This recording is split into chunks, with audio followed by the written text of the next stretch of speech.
So, and it'll be no J.I., no Aaron Gordon. In the past, you tried to keep the rules the same with Terrence and Jonathan. It's going to be different tonight just because, I mean, that's really, Jarrell will start.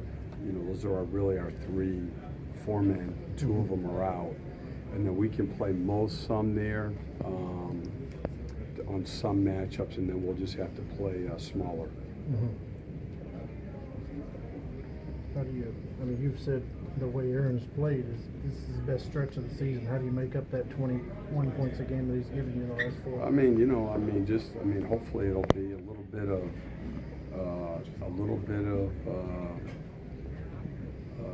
defense from some guys, rebounding from other guys, and then scoring from everybody. Mm-hmm. So, the big thing, again, it's like any injury, just the same thing with Jonathan.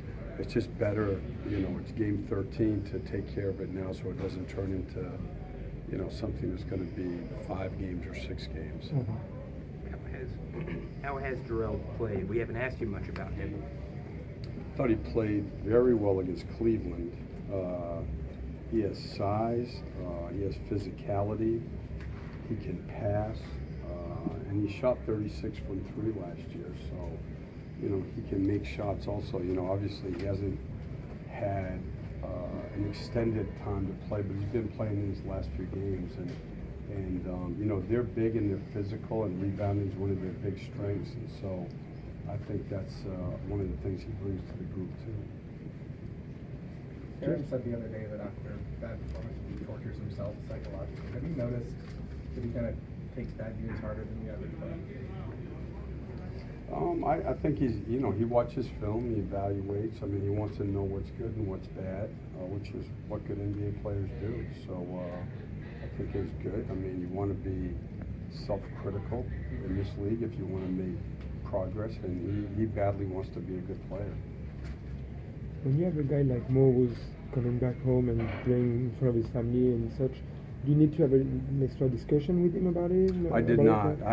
He's very mature, very grounded guy, and he's handled everything like that so far. So I think that, if you look at his background and all the experiences he's had starting really in 8th grade, he's not a normal 20-year-old. So I really don't worry about that much.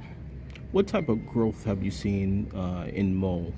Offensive purpose has been his best growth, I think, which is especially the way the game is now for 4s and 5s in our league has become less post-up and more the best big guys in terms of at the offensive end of the floor need to be well-rounded. He can shoot threes, he can pass the ball, and he's developing ways to play, flashing a pick-and-roll game where he rolls, a pick-and-roll game where he flares. And I believe, there's 2 things that you want. You want the Al Horfords like Vooch is doing for us, where they play outside the 3 and they create space that way. And then, more of a Capella, the hard rollers.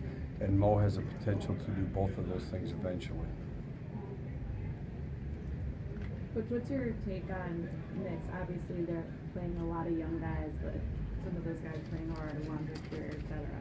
I think, playing with great effort, very physical, just like, his teams in Memphis did. Hard to play against. You're going to have to be ready to play. They're going to defend. They're going to be up and into the ball, very aggressive in the passing lanes. And I think very similar to what his teams did in Memphis. Good? Very good. Thank you.